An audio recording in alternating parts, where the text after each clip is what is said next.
welcome back to my channel. I recently posted an unboxing of the newest iPad Air, so if you haven't already, go check it out.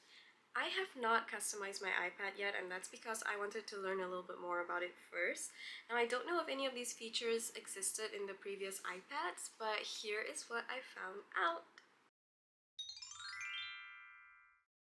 First things first, I want to show you guys the camera quality. I'll be taking pictures and videos as well, so you guys could see the quality of the video and also hear how the mic sounds like. I'm looking at myself in a mirror right now and I think it looks pretty good. The camera quality does look nice. Not too sure how the mic will pick up my voice, but I guess I'll find that out later. So this is how the front camera looks like. Let me know what you guys think of it. I think it looks pretty decent and it seems like it's enough for me to have my meetings. It's pretty clear, so I like it. Now let's go ahead and take some pictures. When I watched a live event, they mentioned that they had a feature called Center Stage, and it's where the camera follows you around in your meetings or like your video calls. So we're gonna test it out on FaceTime. So this is Center Stage. You can see that it will adjust to my movement. So for example, if I were to push it down, it would go back to my face. It detects where your face is at, and I think that is pretty cool. And now let me show you guys the features of the new iPad. They've also added speakers to the top of the iPad as well as the bottom of the iPad, making the sound quality much more louder and better. So I'm gonna play a video and we can hear how it sounds like. I'm gonna play the video on full volume and full screen so you guys can see the video quality as well as hear the sound quality at its fullest. Fun video for you guys because we're gonna be unboxing the newest iPad Air together. I actually received it about a week or two ago, but I didn't have... Honestly, I think it is really loud and it's very clear for me, so I have zero complaints about it. I really like how it sounds and how the video quality looks like on the iPad. I think it's really nice. I also wanted to show you guys a really cool feature. The volume button detects in which orientation you have your iPad on. So right now I have it in landscape and I use the bottom button to increase the volume and the top to decrease. And if I were to turn it upside down, I can use the top button to increase the volume and the bottom button to decrease it. And it also works in portrait as well. And if I turn it upside down,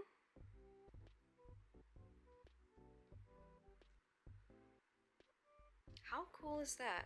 So these dynamic buttons change based on the orientation you have your iPad in. I also noticed that you can have multiple profiles on your Safari, so you can have one for work and one for personal, completely up to you. You can see here that I currently don't have any profiles set up, so let's set it up right now. All you have to do is go into your settings, look for Safari, scroll down and you will see new profile. By default, once you add a new profile, you'll already have a personal one, so all you have to do is just add in another profile. So let's add a profile for work. And there you have it. The personal profile is automatically added into your Safari. And this is how it would look like. Personal, work. You can also customize your dog with the apps that you use often. And if you don't want to have the app library on your dog, all you have to do is go into your settings, go to home screen and app library, and you will see this toggle here, show app library in dog. Just toggle it off and it will be gone. There is also this multitasking feature called split view and slide over, and to access this, all you have to do is have an app open and you just have to tap on the three dots here and choose split view and then pick another app that you want to open in your split view. To close an app, do the same thing, tap on the three dots and close it. You can also drag an app onto your screen to enable split view, so let's do that. I will drag in Safari and just drag it over to the side and it will enable split view. You can use this middle bar right here to adjust the size of your apps, and if you want to rearrange how your apps look like, you just have to drag it with the three dots.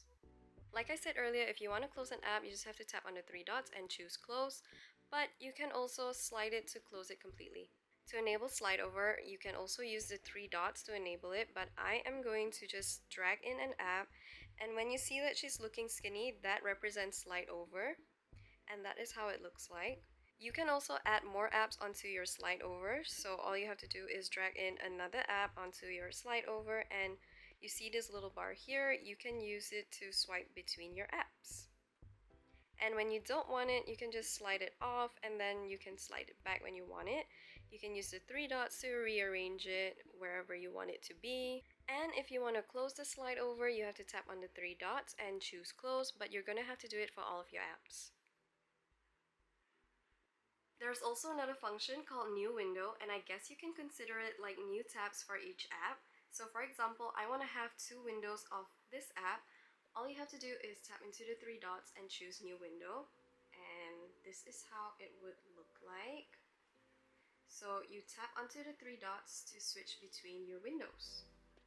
There's also a thing called Stage Manager, and it's where you manage your windows with multiple apps in each window. To turn it on, all you have to do is go into your control center, and this icon here represents Stage Manager. Once you turn it on, you won't see anything happening on your screen, but once you open an app, you'll see it. So let's open my notes. And this is how Stage Manager looks like. You can use the three dots to arrange your apps, and you see the small brackety thing right here, you can use it to resize it. And you can always add in more apps onto your stage. To minimize your apps, all you have to do is go into the three dots and choose minimize, and it will go to the side of your screen. And when you switch between a stage, all you will see is what you have on that stage. And you can always add in more onto your stage if you want. And once you're done with your stage manager and you want to close it, just go back to your control center and close it. To save your battery's lifespan, you can go into settings, look for battery, go to battery health, and turn on 80% limit. Turning it on would charge your iPad to the 80% limit, and then it would stop the charging. According to Apple, enabling this function can help prolong your battery's lifespan, so you can do that if you want to. Now let's talk about the gestures that you can use on your iPad. You can swipe up from this bar right here to close an app, or you can use a 5-finger pinch to close it. You can use 4 fingers to swipe between apps, or you can use the bar down here to swipe between it as well. You can use 4 or 5 fingers to view your open apps, so you just pinch and hold and you can see all the open apps that you have. Swipe down from the middle to see your notifications. Swipe here for your control center. Swipe down to search for apps. You can even slide open the dock when you have an app open. You just do a little small slide and it will open up your dock. If you were to swipe out from the left corner, it will take a screenshot, and if you did it on the right side, it will open up something like a sticky note. Now, if you don't have this enabled, you can do it in your settings. So go to settings and look for multitasking and scroll down, and you will see this toggle here. You just have to enable it. If you want to copy and paste things fast, all you have to do is select what you want to copy. Use 3 fingers to pinch in. You'll see the copy appear here. And then use 3 fingers to pinch out and it will paste. You can swipe 3 fingers to the left to undo, and you can swipe 3 fingers to the right to redo it. Now, you can also add widgets to your home screen like we do on our iPhones, but the cool thing here is you can stack your widgets. So all you have to do is click on the plus sign, add a widget. Let's add in my calendar. But it has to be of the same size, okay? So you add the widget, you drag it into it, and then you'll see like an outline appear outside of your widget, and that is your stack. So this is how it would look like. There's a few things that I noticed about the Apple Pencil USB-C. It has a hover effect, so you can see what you're hovering on. Let me open up Freeform and show you guys more.